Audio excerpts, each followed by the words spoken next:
আর্থিক অবস্থা সংকীর্ণ থাকে এবং বাবাও কর্মজীবী হয়, এমন অবস্থায় তার জন্য স্ত্রীর ভরণ পোষণ আগে নাকি বাবা মার প্রতি সদাচরণ করা এটা ফরজ, বাবা মার প্রতি আনুগত্য করা এটা ফরজ। কিন্তু যদি এমন হয় বাবা মার চলার মতো ব্যবস্থা আছে, তারা কর্মজীবী, তাদের উপার্জন আছে, তাদের মাস চলে, কিন্তু আপনার স্ত্রীর তার ভরণ পোষণ দেওয়ার মতো উপার্জন শুধু আপনার আছে, তাহলে আপনি স্ত্রীর ভরণ পোষণ দেওয়াটা আপনার জন্য আবশ্যক।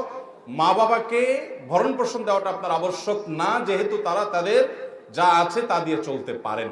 কিন্তু এর মানে এই না যে আপনি সব শুধু স্ত্রীর জন্য খরচ করবেন, মা বাবার জন্য কিছুই করবেন না। বরং মা বাবার প্রতি আনুগত্যের, এহসানের, আল্লাহ তাদের প্রতি এহসান করতে বলেছেন, তাদের প্রতি এহসান এবং সদাচরণের অংশ হিসাবে হাদিয়া, তোহফা, উপঢৌকন যতটুকু পারেন ওই অল্পের মধ্যে থেকে একটু একটু হলেও নিবেদন করবেন। তবে যদি তারা চলতে পারেন তাহলে সেক্ষেত্রে তাদের ভরণ পোষণ দিয়ে আপনার করার আবশ্যক থাকে না, বরং তখন স্ত্রীর ভরণ পোষণ দেওয়াটা আবশ্যক হবে যদি এরকম ব্যক্তি থাকেন।